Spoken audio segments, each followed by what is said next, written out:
Assalamualaikum everyone. I hope you all are doing well. So you can give thumbs up अगर आप सब बिल्कुल ठीक हैं और आज के लेक्चर के लिए थोड़ा बहुत एक्साइटेड हैं. ओके सो हम स्टार्ट करते हैं. उम्मीद है आप सब खैरियत से होंगे. और स्टार्ट करने से पहले मैं जो है वो दो बातें आप लोगों के साथ जो है वो मेंशन करना चाहूंगी. एक ये कि जब आप लोग मीटिंग लिंक ज्वाइन करें तो आप अपने उन नेम्स के साथ ज्वाइन करें जिनके साथ आपने फॉर्म सबमिट किया था, ताकि जो है हमें आपकी अटेंडेंस से वो मार्क करने में आसानी हो. एंड सेकेंडली ये कि आप लोग अपने कैमराज ऑन करें. We highly encourage to turn on your cameras ताकि हम सब एट होम फील कर सकें. Got it? thumbs up please. Okay so please turn on your cameras. और हमारे जो कल के सेशन है उनके लिए तो लाजमी कैमराज टर्न ऑन करने, क्योंकि अटेंडेंस उन्हीं की होगी जो कैमराज ऑन करेंगे. ओके सो हम ये थैंक यू सो मच जो कैमराज ऑन कर रहे हैं. ओके सो हम स्टार्ट करते हैं. आज हमारी ट्रेनिंग जो सेशंस हैं या ट्रेनिंग सीरीज हैं उनका पहला लेक्चर है, जिसके अंदर हमने स्टार्ट करना है, जिसमें हमने पढ़ना है यूनाइटेड नेशंस वुमेन का मैनुअल. आप लोगों के साथ जो स्क्रीन के ऊपर शेयर की जा रही है एक picture, this is actually the cover page of the manual जो कि हमने डिस्कस करना है. इसके बारे में मैं थोड़ा सा बताती चलूं आप लोगों को कि यूनाइटेड नेशंस वुमेन और यूएनएफ जो यूनाइटेड नेशन एनवायरनमेंट प्रोग्राम है, इनका एक इनिशिएटिव था एम्पावर के नाम से फॉर द वुमेन. उस इनिशिएटिव के नतीजे के अंदर हमारे पास जो है उन्होंने जो ये मैनुअल बनाया था, which is on training manual on gender and climate change resilience. ये मैनुअल जो है ये बेसिकली एशिया पैसिफिक रीजन के लिए जो है वो बनाया गया था. और यहाँ पर जो है इसके अंदर केस स्टडीज मौजूद हैं एशियन रीजन्स की, लाइक बांग्लादेश वगैरह और हमारे इर्द गिर्द के जो दूसरे ममालिक है उनकी. ये इसलिए बनाया गया था क्योंकि जो एशिया पैसिफिक रीजन के जो इलाके हैं या कह लें वो सबसे ज्यादा डिजास्टर प्रॉन थे. सो वहां पर जो है इस डिजास्टर्स के नतीजे के अंदर सबसे ज्यादा इफेक्ट होने वाली जो थी वो कह लें जो मार्जिनलाइज्ड कम्युनिटीज थी, ऐसे ग्रुप्स थे, चिल्ड्रन थे और वुमेन थी. सो दैट्स वाई ये मैनुअल जो है वो बनाया गया और हम इसके बारे में जो है वो स्टडी करेंगे अपनी इन सीरीज के अंदर. और आज हम स्टार्ट करने जा रहे हैं इसका जो है module 1 section 8. So which is basically on human rights and human rights based approach, HRBA. So हमने स्टार्ट ही यहाँ से लेना है. सबसे पहला स्टार्ट के ह्यूमन राइट्स होते क्या है. आप में से लोगों को पता है कि ह्यूमन राइट्स क्या होते हैं? बेसिक हकूक. सबको इतनी सी डेफिनेशन मतलब बेसिकली पता होगी. तो ये जो मैनुअल है ये क्या कहता है कि ह्यूमन राइट्स क्या होते हैं. ह्यूमन राइट्स असल में एक सेट किया हुआ स्टैंडर्ड है. ओके कि ये स्टैंडर्ड है ह्यूमन डिग्निटी का, कि इससे नीचे इससे बिलो ह्यूमन डिग्निटी अलाउ नहीं करते कि ह्यूमन जो है इससे नीचे एक्ट करें. फॉर एग्जांपल हमारे पास एक स्टैंडर्ड सेट है कि everybody should have right to life, everybody should have access to education, everybody should have right to security. तो ये एक स्टैंडर्ड सेट है, ये एक राइट है.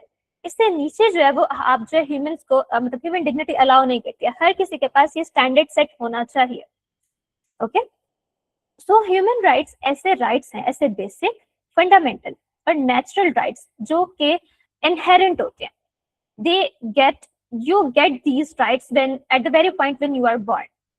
ओके अब होता क्या है कि सबसे पहले अगर हम बात करना चाहें हिस्ट्री की थोड़ी सी, तो जो है हमारे पास पहले जिस इसके ऊपर जो बात हुई थी वो थी universal declaration on human rights 1948 के अंदर. इसके अंदर बात की गई थी अबाउट द ह्यूमन राइट्स.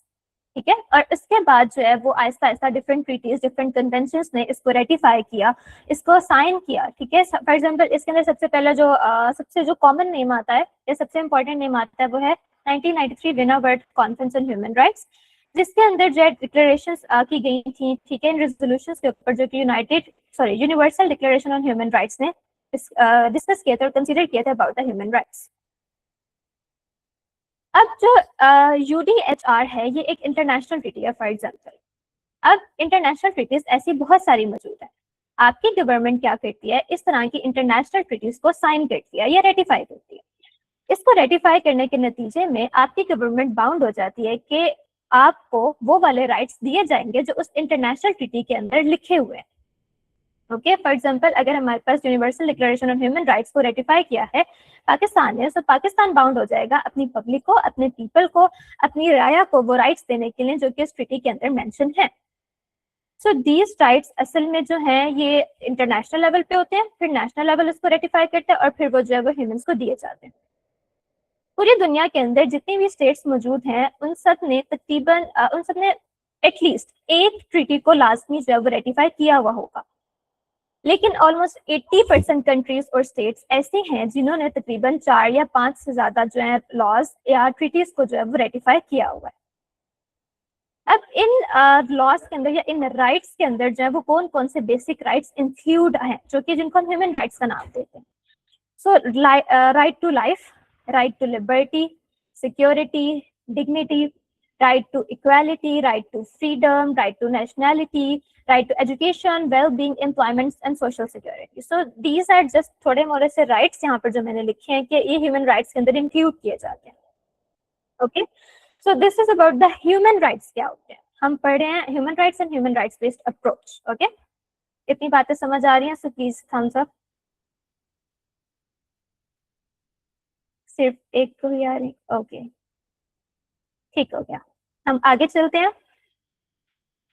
हमने ये पढ़ लिया कि ह्यूमन राइट्स क्या होते हैं। ह्यूमन राइट्स के 4 जो है वो पिलर्स होते हैं। ओके, कि ये ह्यूमन राइट्स हैं, इनके अंदर ये 4 पिलर्स लाजमी होने चाहिए, या फिर ये 4 पिलर्स डिफाइन करते हैं कि एक ह्यूमन राइट जो है वो क्या होगा। ये ह्यूमन राइट्स होते हैं वो होते हैं यूनिवर्सल एंड इनअलाइनेबल, यानी कि यूनिवर्सल है इसका मतलब ये हर किसी से बिलोंग करते हैं, ये हर किसी को दिए जाएंगे रिगार्डलेस ऑफ देयर नेशनैलिटी।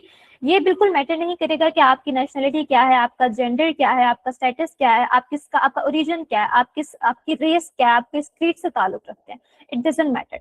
ये यूनिवर्सल है, ये सबको दिए जाने चाहिए and they can not be taken away.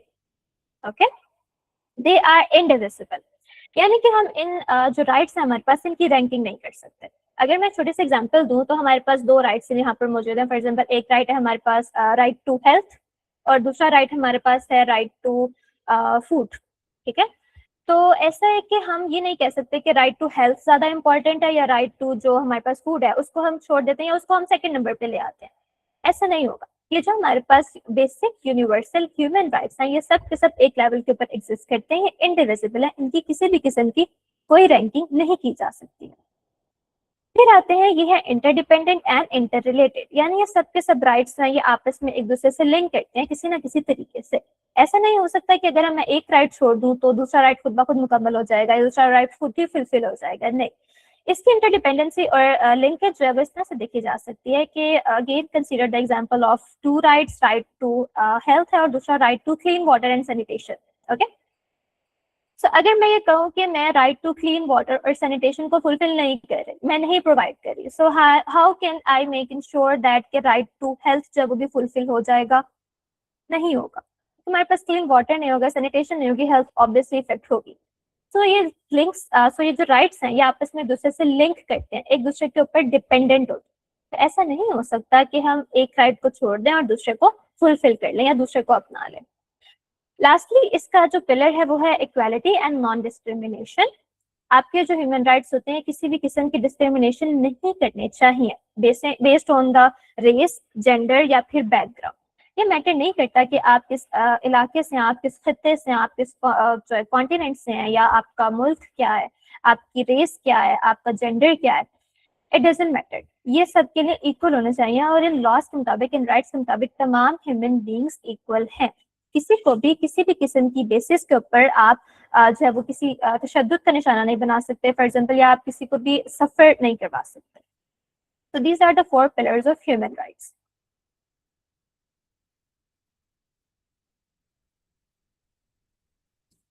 अच्छा, अभी हमने पढ़ा है कि what are the human rights, हम पढ़े हैं व्हाट, लेकिन हम अब नेक्स्ट जो हमारे पास बात आएगी defining the HRD, it is how, कि हम इन ह्यूमन राइट्स को रियलिटी कैसे बना सकते हैं या हम इन ह्यूमन राइट्स को प्रैक्टिकल कैसे बना सकते हैं। So this is the step या दिस इज द फ्रेमवर्क या ये स्ट्रक्चर है या हम इसको कह सकते हैं ये गाइडलाइंस हैं जो कि हमें बताती है कि हम ह्यूमन राइट्स को प्रैक्टिकल कैसे बना सकते हैं या रियलिटी में कैसे लेकर आ सकते हैं। उस फ्रेमवर्क का नाम है ह्यूमन राइट्स बेस्ड अप्रोच यानी हम हर चीज को इस अप्रोच के साथ देखें कि वो ह्यूमन राइट्स को फुलफिल कर रहा है या नहीं कर रहा. So this structure is called as a human rights based approach. Actually में HRBA क्या है? HRBA एक ऐसा प्रोसेस है या एक ऐसा फ्रेमवर्क है जो कि हमें बताता है कि ह्यूमन डेवलपमेंट अगर हो रही है तो उसके दो जो है वो कह लें पॉइंट्स होने चाहिए, या फिर उसकी दो चीजें जब जरूरी पूरी होनी चाहिए. क्या?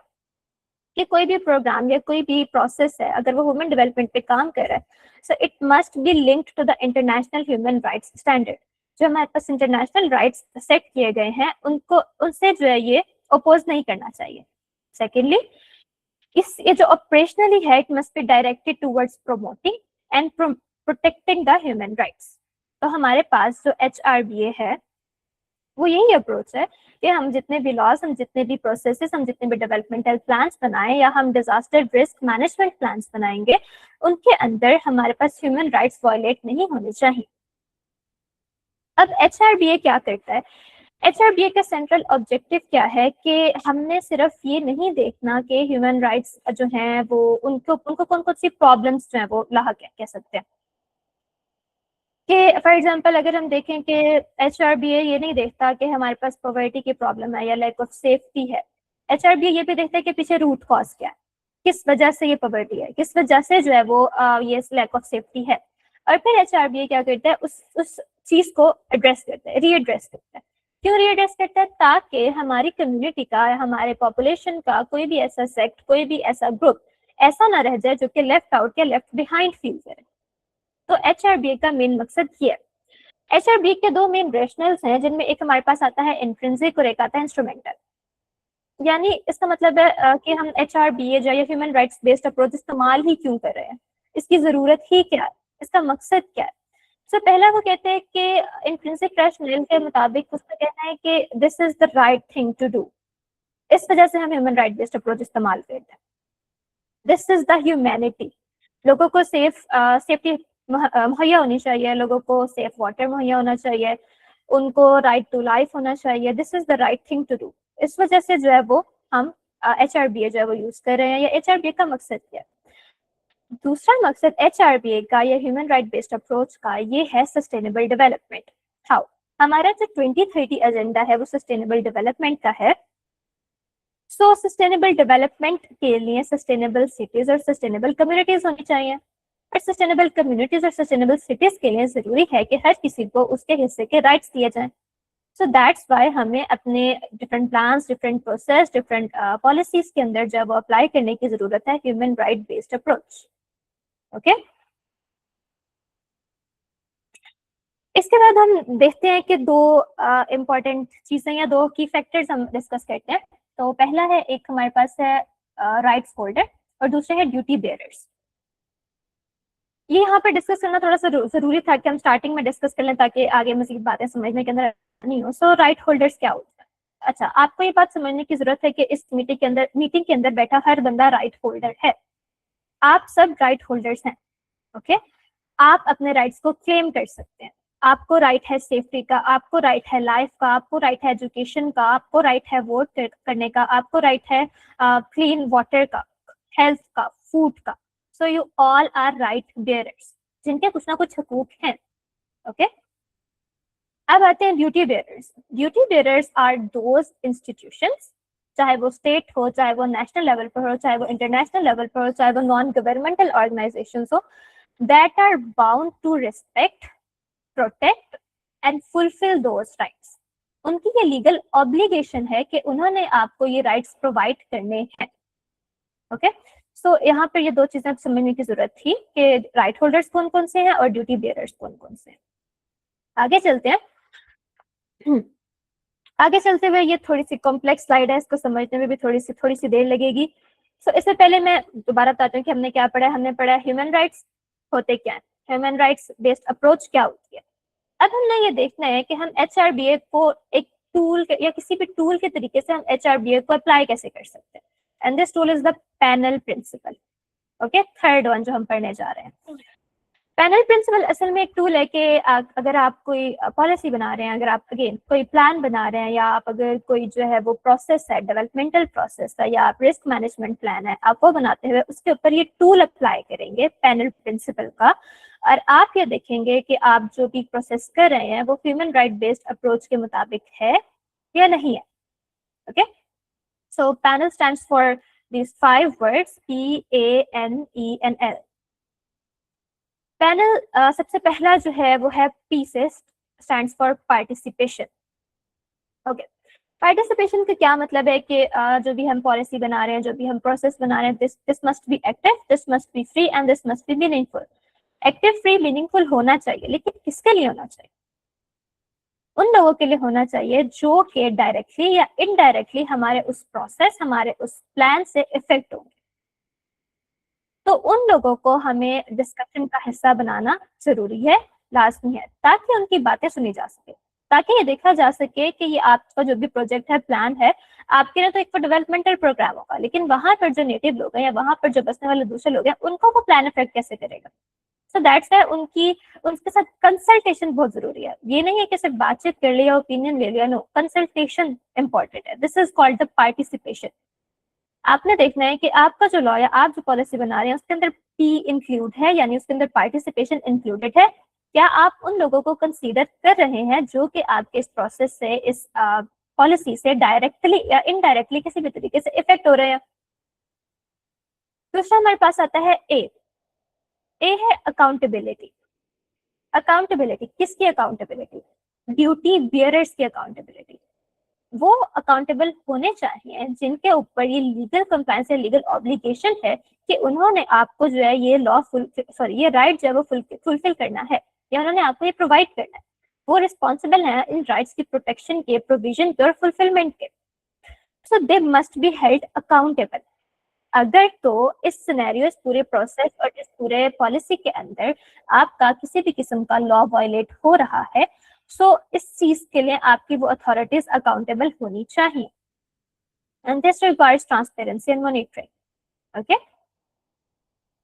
अकाउंटेबिलिटी के अंदर एक और बात यहाँ पर हम डिस्कस करते हैं कि अकाउंटेबल तो है, लेकिन किस चीज के लिए अकाउंटेबल है? अकाउंटेबिलिटी इस चीज के लिए कि अगर वायलेशन हो जाती है तो वो बर वक्त हमें इफेक्टिव रेमेडी प्रोवाइड करेंगे और कोई ना कोई तरीका ये बताएंगे कि हम उस चीज को फिक्स कैसे कर सकते हैं या हम उस चीज को रिकवर कैसे कर सकते हैं।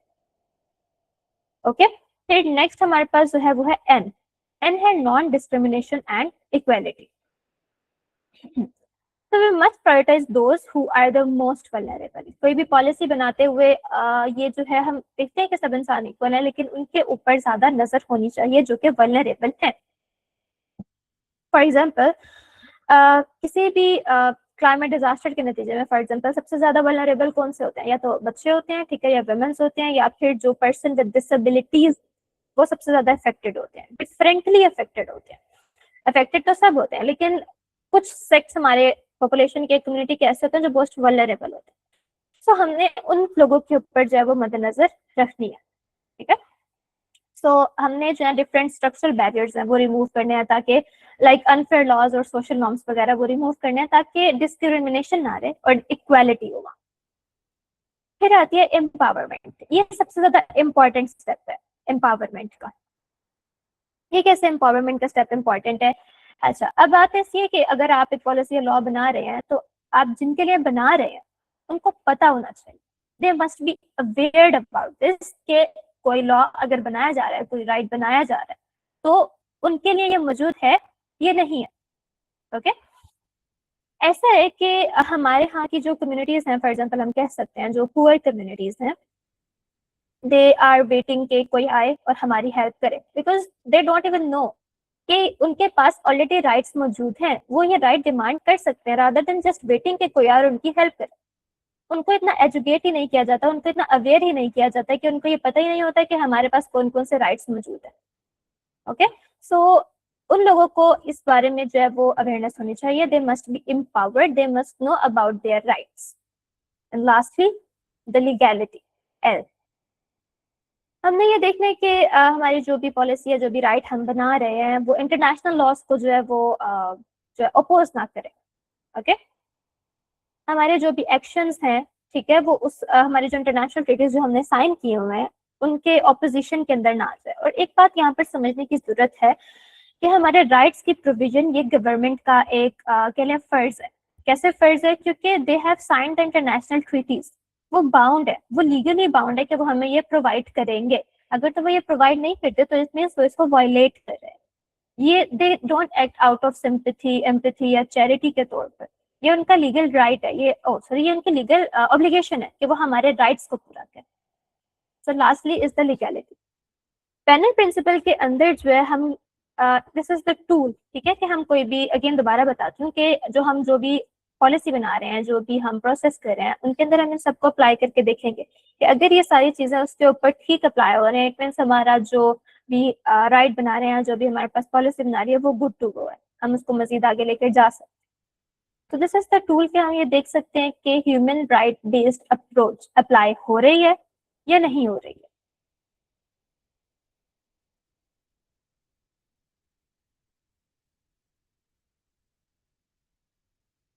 Okay, I just accidentally jumped to the end, बीच वाली स्लाइड्स रह गई हैं। ओके, फिर हमने बात करनी है climate change as a threat multiplier, जो कि हमारी फेलोशिप का कह लें एक किस्म का हिस्सा भी है, या हमारा मेन फोकस इसी साइड पे जाता है। और वो क्या है? Climate change as a threat multiplier. अच्छा, अब हम बात करते हैं थ्रेट्स की। अगर हम बात करना चाहें तो हमारे पास जितने भी राइट्स हैं उनको ऑलरेडी बहुत सारे थ्रेट्स मौजूद है। कैसे? हमारे पास सबसे बड़ा थ्रेट जो है वो पॉवर्टी है, लैक ऑफ हाउसिंग है, या लैक ऑफ सिक्योरिटी है, लैक ऑफ हेल्थ इश्यूज है, प्रॉपर फैसिलिटीज किसी को नहीं मिल रहे हैं। यानी हमारे जो बेसिक राइट्स हैं उसके अंदर ऑलरेडी बहुत सारे फॉल्ट्स है, ऑलरेडी बहुत सारे जो लूप होल्स हैं वो मौजूद है, ऑलरेडी बहुत सारे थ्रेट मौजूद है। लेकिन क्लाइमेट चेंज यहाँ पर क्या कह रहा है? क्लाइमेट चेंज क्या करता है कि इन थ्रेट्स को आकर मजीद वर्स कर देता है, ये मजीद मल्टीप्लाई कर देता है। अब वो कैसे करता है? क्लाइमेट चेंज मतलब डायरेक्टली तो हमें इफेक्ट कर रहा है, लेकिन इनडायरेक्ट वो बैकएंड पे क्या क्या काम कर रहा है हमने वो देखना है। तो हमने क्लाइमेट चेंज को एक जस्ट एनवायरमेंटल इशू के तौर पर नहीं देखना, हमने ये देखना है कि ये एक ह्यूमन राइट्स इमरजेंसी है, ये थ्रेट मल्टीप्लायर के तौर पर एक्ट कर रहा है। कैसे? अब एक सोसाइटी है ऑलरेडी पुअर है, ठीक है, जो अगर हम गरीब तबके की बात करते हैं तो उनके पास ऑलरेडी फैसिलिटीज नहीं है, पॉवर्टी है, ठीक है, लैक ऑफ सिक्योरिटी है, लैक ऑफ सेफ्टी है, हाउसिंग नहीं है, वो कच्चे घरों के अंदर रह रहे हैं, हेल्थ इश्यूज हैं। अगर हम बात करना चाहें जो हमारे पास लाहौर में रावी के करीब कुछ ऐसी सोसाइटीज हैं जो कि मतलब जो फ्लड प्लेन्स के अंदर रहती हैं, तो उनके पास तो ऑलरेडी ये बेसिक चीजें नहीं है। लेकिन क्या हुआ? अगेन क्लाइमेट डिजास्टर आया, क्लाइमेट चेंज की वजह से फ्लड्स आए, तो उनके पास तो उनकी बेसिक नेसेसिटीज जो थी उनके पास कुछ थोड़ी बहुत, वो भी सारी खत्म हो गई। सो क्लाइमेट चेंज ने आकर ऑलरेडी खराब हुए सिस्टम को मजीद खराब कर दिया। तो इस तरीके से ये एक थ्रेट मल्टीप्लायर है, या फिर ये हमारे पास जितने भी सिचुएशंस हैं उनको मजीद वर्स कर देता है। हमने अपने जितने भी डिजास्टर्स हैं उनके ऊपर HRBA परस्पेक्टिव, HRBA अप्रोच लगा कर सकती है। हमने सिर्फ ये नहीं देखना कि फ्लड्स आ रहे हैं या ड्रॉट्स आ रहे हैं, या हमने देखना है हीट वेव्स आ रही हैं, सी लेवल्स राइज हो रहे हैं, वो हो रहे हैं, नो डाउट। लेकिन हमने उनके बैक पे देखना है कि उनकी वजह से मसला कहाँ आ रहा है, उनकी वजह से जो है वायलेशन हो रही है किसकी? राइट्स की। कौन से राइट्स? आपके राइट टू लाइफ, सबसे इंपॉर्टेंट, सबसे बड़ा राइट, राइट टू लाइफ। आपकी लाइफ ही नहीं रही है, आपके बाकी राइट्स में वो कहाँ जाएंगे? Right to security. इस क्लाइमेट डिस्ट्रक्शन के नतीजे के अंदर ये सारे के सारे राइट्स एट द स्टेक होते हैं। फिर एक टर्म हम यहाँ पे डिस्कस करते हैं, क्लाइमेट इनजस्टिस। ये बहुत इंपॉर्टेंट टर्म है। क्लाइमेट इनजस्टिस के बारे में यहाँ पर जो मैंने लिखा हुआ है वो ये कि ये जो पुअर कम्युनिटीज हैं ये ग्लोबल एमिशंस के अंदर कंट्रीब्यूट ही नहीं करती हैं, लेकिन सबसे ज्यादा जो रिस्क है या सबसे ज्यादा डिस्ट्रक्शन है वो इन्हीं को फेस करनी पड़ती है। अगर हम सिंपल से एग्जांपल लें, इंटरनेशनल लेवल पर ले लें तो हम ग्लोबल साउथ और ग्लोबल नॉर्थ की तरफ जा सकते हैं। ग्लोबल साउथ कभी भी इतना ग्लोबल एमिशन की तरफ जाता ही नहीं। अगर हम पाकिस्तान की बात करें तो पाकिस्तान तकरीबन लेस देन 1% कंट्रीब्यूट करता है टुवर्ड्स द ग्लोबल एमिशंस। लेकिन इफेक्ट्स किसको सबसे ज्यादा भुगतने पड़े हैं? जो कि पुअर स्टेट्स हैं, जो कि डेवलपिंग स्टेट्स हैं। अगर हम इंटरनेशनल लेवल पे बात ना करें, हम पाकिस्तान की बात कर लें, तो अगर हम देखें कि दोनों सिचुएशंस देख लें, हमारा एक साइड पे कह लें गरीब तबका है, या हम कह लें किसान है, दूसरी साइड पे हम कह लें अमीर लोग फॉर एग्जाम्पल। तो फैसिलिटी ज्यादा किसके पास है? जिनका जो सोशल स्टेटस है वो हाई है, ठीक है, उनके पास ज्यादा फैसिलिटीज हैं, वो वॉयलेट कर रहे हैं, वो गाड़ियां चला रहे हैं। लेकिन अल्टीमेटली फर्क किसको पड़ेगा? जो किसान धूप में काम करता होगा अपनी फसलों के अंदर, जो जिसने जो डायरेक्ट इफेक्ट देखना होगा उस हीट का, उस हीट वेस्ट का, उस टेम्परेचर का, उस सन का। So this is the climate injustice, कि जो बंदा पोल्यूट कर रहा है, जो बंदा कंट्रीब्यूट कर रहा है टुवर्ड्स द ग्लोबल एमिशंस, उसके ऊपर इतना इफेक्ट नहीं आ रहा, जबकि इफेक्ट आ रहा है हमारी मार्जिनलाइज्ड कम्युनिटीज के ऊपर, जो कि असल में इस चीज के अंदर कंट्रीब्यूट करती ही नहीं है। फिर हम बात करते हैं आगे कि जो क्लाइमेट डिजास्टर्स आते हैं हमारे पास, ये हमारे पास किन किन राइट्स को डायरेक्टली इम्पेक्ट करते हैं। पीछे हमने पढ़ा कि हम जो है किस तरह से HRBA अप्रोच लगाते हैं अपने तमाम डिजास्टर्स के ऊपर, क्लाइमेट इनजस्टिस जिसकी वजह से जो है वो जन्म लेता है। लेकिन हम देखते हैं कि अब डायरेक्टली जो है वो किस किस चीज के ऊपर हमारे जो क्लाइमेट डिजास्टर्स हैं वो इफेक्ट कर रहे हैं, या हमारे पास किस किस राइट्स को वायलेट कर रहे हैं। सबसे पहला ही राइट जो है वो क्या है? Right to life and dignity, जो कि हमारी फेलोशिप का एक मेन मकसद है, right to the dignity. Extreme weather patterns होते हैं, हीट वेव्स होती हैं, फ्लड्स होती हैं, जिनकी वजह से सबसे पहली जो कह लें थ्रेट होता है वो आपके सर्वाइवल पे आता है। जरा सा हीट वेव्स होती हैं, ठीक है, तो बहुत सारे लोग होते हैं जो कि आउटसाइड काम करते हैं, ठीक है, जो कि धूप में काम करते हैं, उनकी लाइफ को थ्रेट होता है। फ्लड्स आते हैं, बहुत ज्यादा कैजुअलिटीज हो जाती हैं, अर्थक्वेक्स आते हैं, बहुत ज्यादा कैजुअलिटीज हो जाती हैं। सबसे पहली चीज है, सबसे पहला राइट जो आपका एट द स्टेक है वो है right to life and right to dignity. Right to health किस तरह से? अगेन राइजिंग टेम्परेचर्स हैं या फ्लड्स आ रही हैं, फ्लड्स के नतीजे के अंदर बहुत ज्यादा वाटर बॉर्न डिजीजेस भी जन्म लेती हैं। उन वाटर बॉर्न डिजीजेस के नतीजे के अंदर आपकी हेल्थ एट द स्टेक होती है।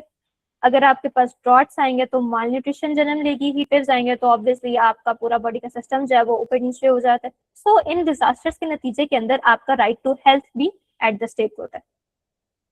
Right to water and sanitation, climate change की वजह से जो है वो आपके रेनफॉल पैटर्न्स हैं वो चेंज हो रहे हैं।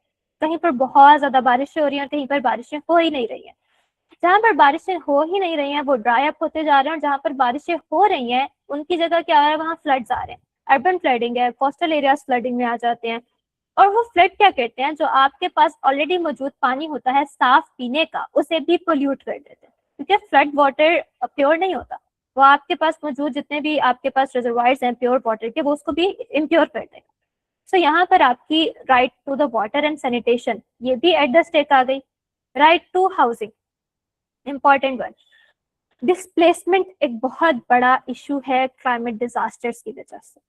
क्लाइमेट डिजास्टर की वजह से कितने ही लोग हैं जो अपने घर, जो अपनी जिंदगियां तो देते हैं और उनके घर भी चले जाते हैं, जिसकी वजह से जो है वो क्लाइमेट रिफ्यूजीज जो है वो एक टर्म कंसीडर डिस्कस की जाती है। ऐसे लोग जो कि किसी भी क्लाइमेट डिजास्टर की वजह से अपना घर बार छोड़ने पर तैयार हो जाएंगे, या घर बार उन्हें छोड़ना पड़ेगा, लेकिन उनके पास मजीद आगे कोई जगह नहीं होगी जाने के लिए। तो ऐसे लोग जो होते हैं उनको क्लाइमेट रिफ्यूजीज कहा जाता है। और क्लाइमेट डिजास्टर्स के नतीजे के अंदर एक क्लाइमेट रिफ्यूजीज है, एक बहुत बहुत बहुत अमाउंट, मतलब बहुत ज्यादा नंबर के अंदर होते हैं, जिनको मैनेज करना इज अ टास्क। तो राइट टू हाउसिंग भी जो है वो इफेक्ट हो रहा है किसे? क्लाइमेट की वजह से। Right to livelihood, right to livelihood कैसे इफेक्ट हो रहा है? अच्छा, इसकी मैं एक एग्जांपल दूंगी कि हमारे पास आई गेस 2022 के फ्लड्स थे, जिनके अंदर सिंध के अंदर हमारी बहुत ज्यादा बड़ा हिस्सा क्रॉप्स का डैमेज हो गया था, अंडर वाटर आ गया था। और उनके अंदर सबसे ज्यादा इंपॉर्टेंट फसलें जो थी वो कौन सी थी? Rice paddies. राइस की पूरी फसल जो है वो बहुत ज्यादा अमाउंट में वो तबाह हो गई थी। तो वो लोग जो उनका कारोबार ये था, उनका जो लाइवलीहुड है वो यही था, उनकी जो कह लें जो डिपेंडेंस थी वो इसी के ऊपर थी। तो क्लाइमेट चेंज ने वो सब डिस्ट्रॉय कर दिया। अब रिसेंटली मैं एक चीज देख रही थी कि हमारे पास आई गेस मार्च में, रमजान के महीने में, यस रमजान के महीने के पहले अशरे के अंदर एकदम से बहुत ज्यादा गर्मी पड़ी थी, बहुत एक्सट्रीम, कैसा लग रहा था क्या वाकई जून जुलाई के अंदर है। सो उस एकदम से शिफ्ट ने, एकदम से एक्सट्रीम गर्मी ने क्या किया था, आपकी जो आई गेस हासिलपुर वाली साइड पर, I don't exactly remember the place, लेकिन वहाँ की जो आम की फसलें हैं उनको बहुत ज्यादा डैमेज कर दिया था, उनको बहुत ज्यादा खराब कर दिया था।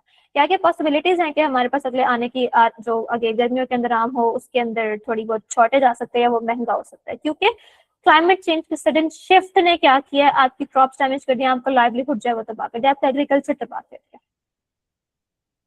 इस तरीके से जो क्लाइमेट चेंज है वो हमारे डायरेक्टली बहुत ज्यादा ह्यूमन राइट्स को इम्पैक्ट करता है, उनको वायलेट करता है। Right to livelihood, right to work, right to food, right to health, इन सब की ये सब चीजें जो ये सब राइट्स हैं वो क्लाइमेट चेंज की वजह से इफेक्ट हो रहे हैं। अब यहाँ पर क्लाइमेट चेंज ने तो इफेक्ट कर दिया, लेकिन यहाँ पर ड्यूटी बेयरर्स का या गवर्नमेंट का रोल क्या आता है? ठीक है, ह्यूमन है या पीपल है वो इससे इफेक्ट तो हो रहे हैं ऑब्वियसली, लेकिन हमारे पास बेयरर्स का इफेक्ट, ड्यूटी बेयरर्स का जो ऑब्लिगेशन है कहते हैं वो क्या है? ड्यूटी बेयरर्स का हमारे पास जो है वो तीन तरह के जो मेन है, जो ये हम यहाँ पर डिस्कस करते हैं, तीन तरह के मेन उनकी ऑब्लिगेशंस है। तो सबसे पहले क्या ऑब्लिगेशन उनकी है, या ये हम स्ट्रेटेजी जो है ये हम डिजास्टर रिस्क मैनेजमेंट प्लान्स के अंदर भी यूज करते हैं। पहला ही हमारा काम क्या होता है कि हमने उस चीज को होने से रोकना है, प्रिवेंशन है, किसी तरीके से उसको रोक सकते हैं तो हम उसको रोकेंगे।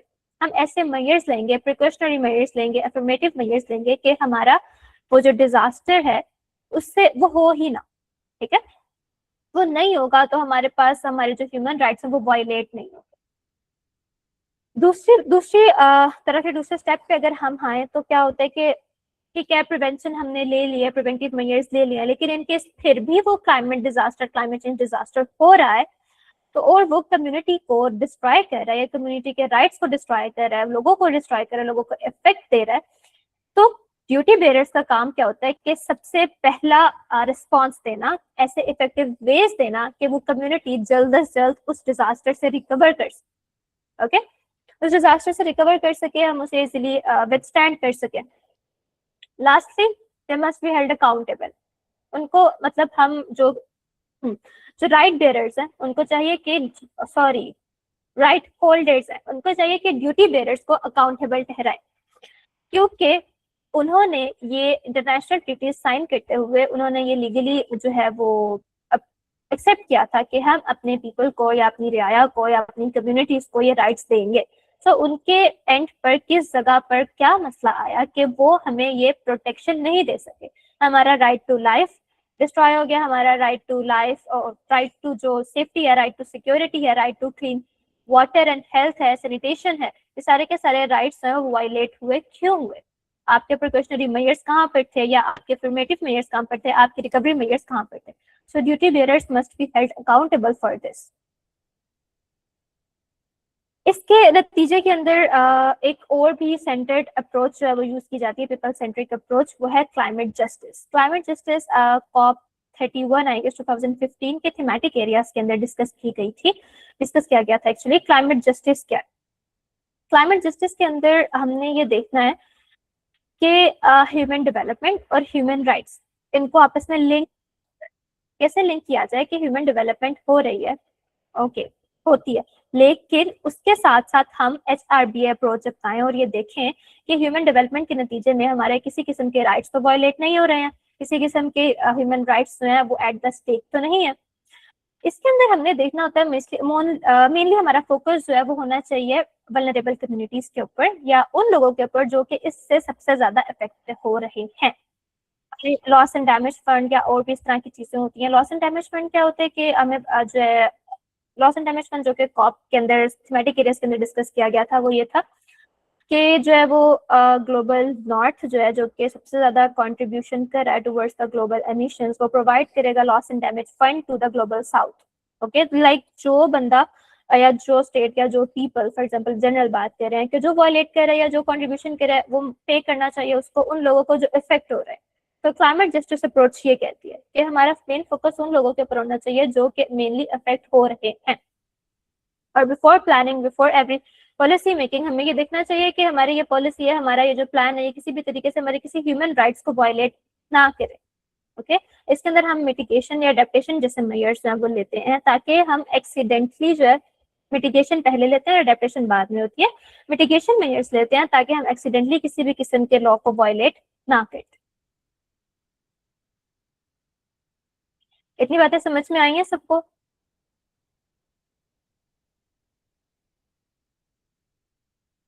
ओके, ठीक हो गया। अच्छा, ऐसा है कि मतलब यहाँ तक हमारा लेक्चर जो है वो इख्तिताम को पहुंच चुका है, खत्म हो गया। आगे मैंने आप लोगों को सिर्फ ये बताना है कि आपने इसके अंदर क्या करना है, या अगले पूरे हफ्ते के अंदर जो है वो आपने इस लेक्चर को अप्लाई कैसे करना है अपनी लाइफ के अंदर। एक बात मैंने पहले भी जो कही थी आपने Umama, I will address your queries at the end for sure. पहले मैं थोड़ा सा लेक्चर कंप्लीट कर लूं।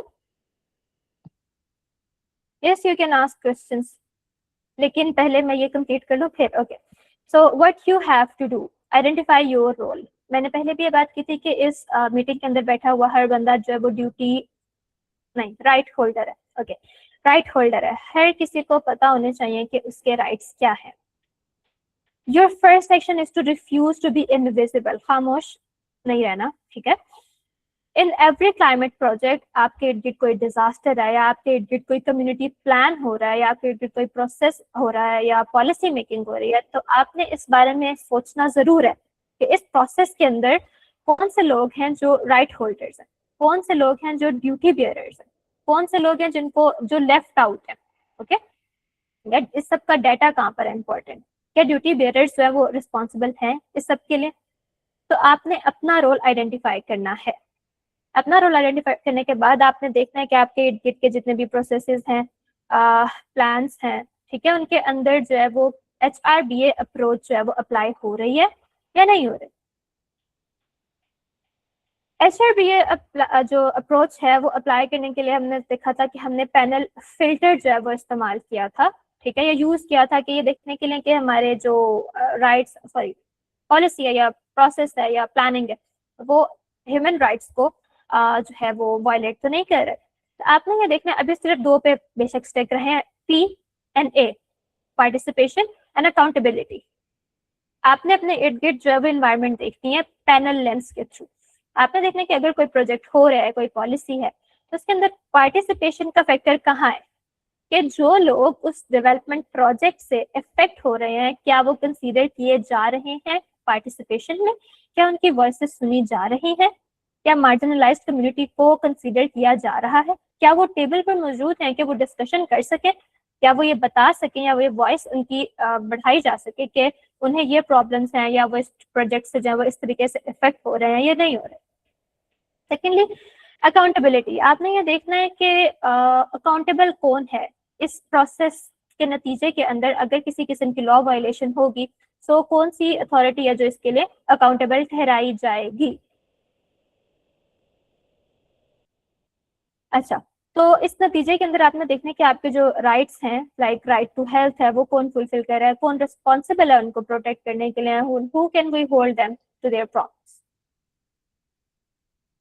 Okay, so that was all about this lecture. Syeda Kissa Batool आप कह रही हैं कि जहां सब आपस में इंटरेक्ट कर सकें। व्हाट्सएप ग्रुप हमारे जो कल के गपशप सेशंस हैं वो इसीलिए हैं ताकि आप लोग इसीलिए इंटरेक्ट कर सकें एक दूसरे के साथ। और यहाँ पर कल सबके कैमरास ऑन होंगे और आप लोगों को मौका दिया जाएगा कि आप लोग बातचीत करें। So yes, you can interact.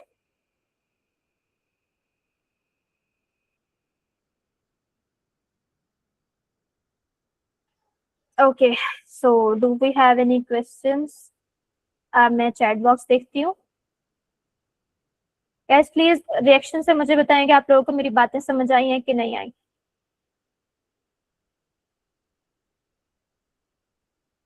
Thank you so much. Okay, it's so wholesome to know कि आप लोगों को मेरी बातें समझ में आ रही हैं।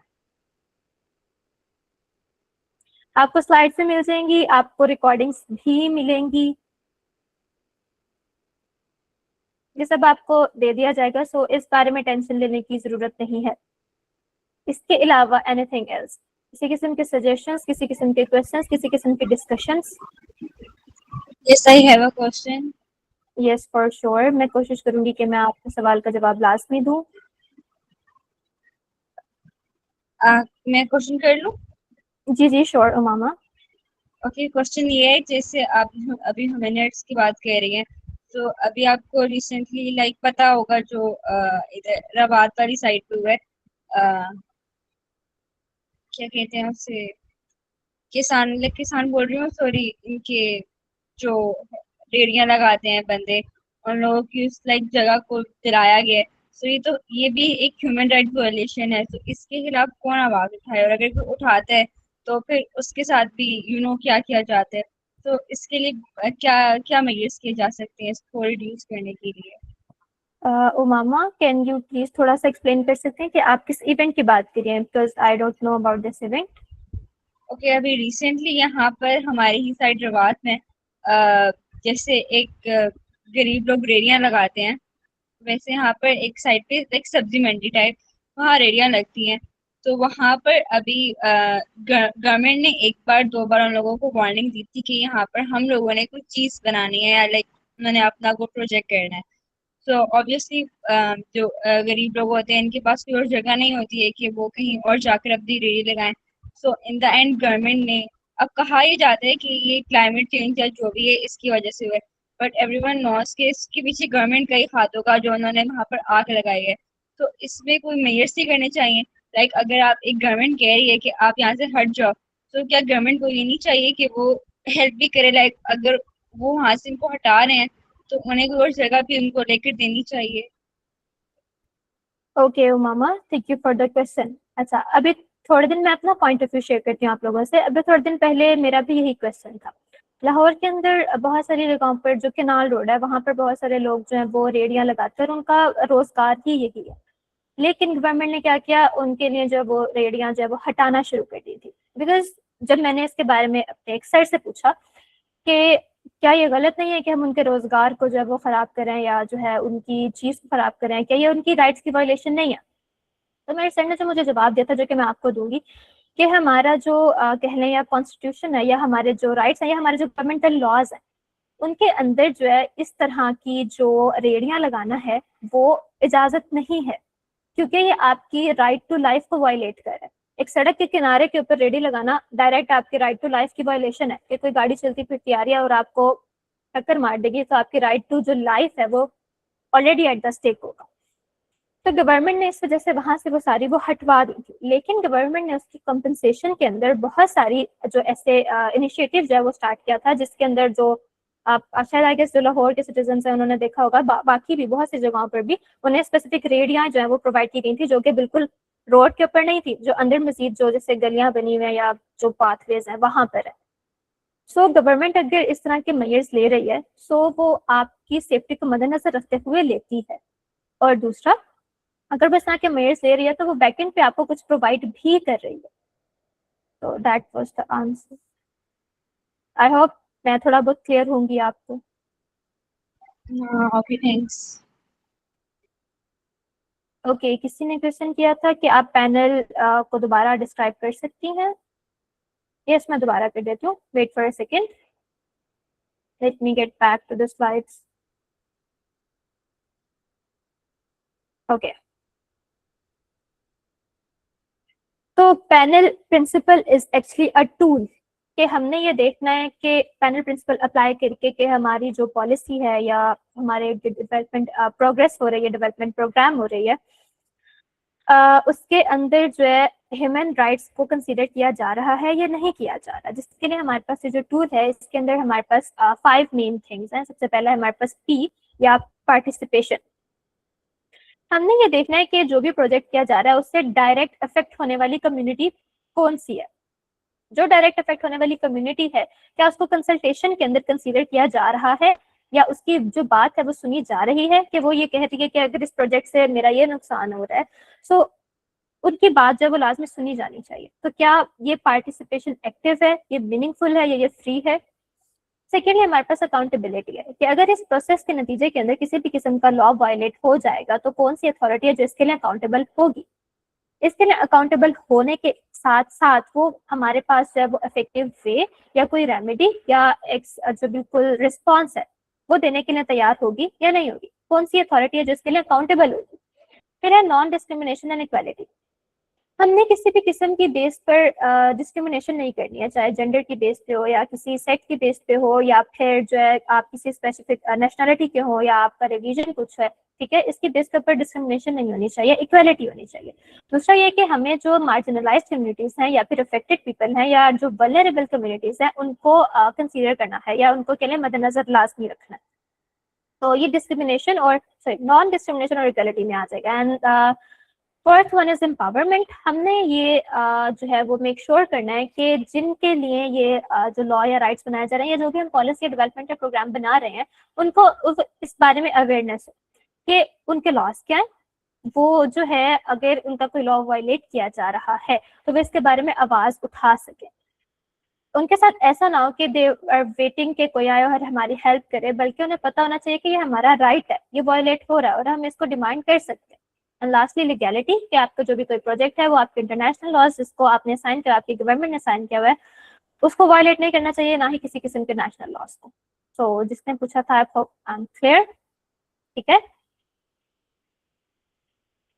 Okay. Ma'am I have a question. Yes.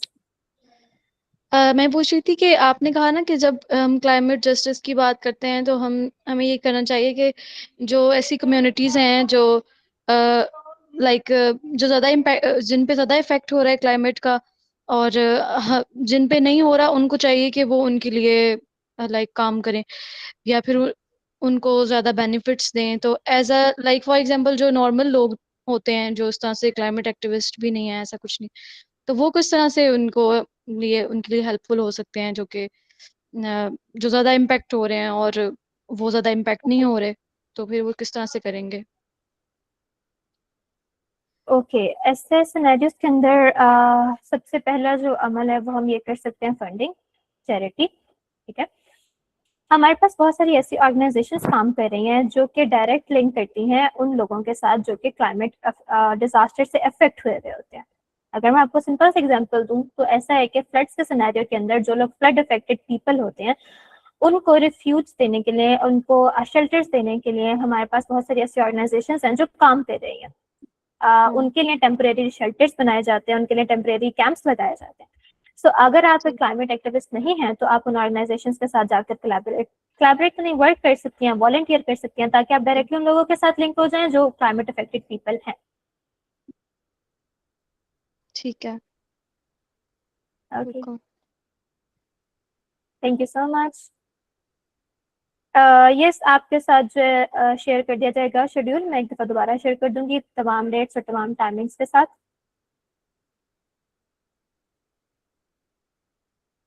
तो अगर I have a मजीद और question. सवाल, yes Fatima please. Direct impacts on specific rights वाली जो आपने एक बात की थी, the first right to life and dignity. Dignity part के लिए आप कोई example दे सकती हैं? In the Pakistani context.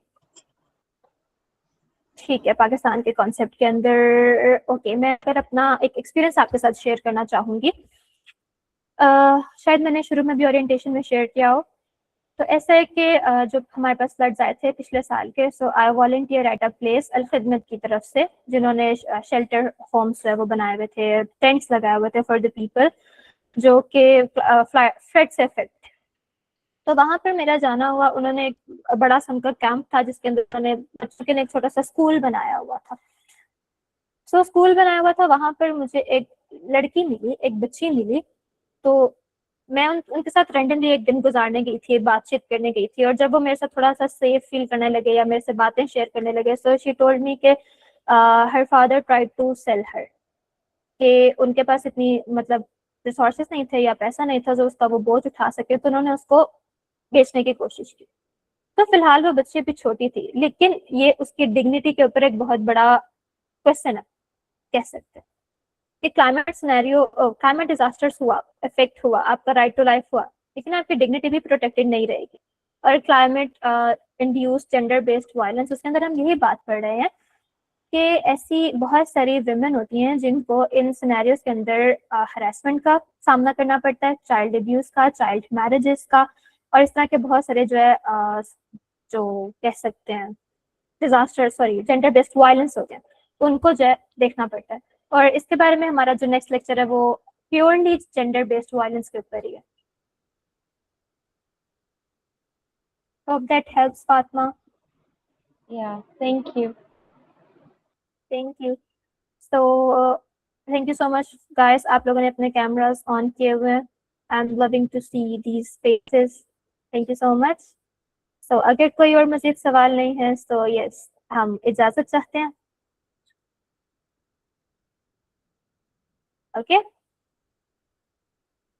Okay, अल्लाह हाफिज सबको, थैंक यू सो मच। और कल का सेशन लास्ट में ज्वाइन कीजिएगा, कल का सेशन बहुत चिल होगा, गपशप होगी, हम छोटी सी एक्टिविटी करेंगे जो हमने आज पढ़ा है उससे रिलेटेड ही, आप सब अपने साथ कुछ मार्कर्स और कुछ पेन्स लाजमी रखिएगा, लेकिन अगर वो नहीं हो सकते तो आप डिजिटली काम कर सकते हैं, अपने कैनवास ओपन रखिएगा।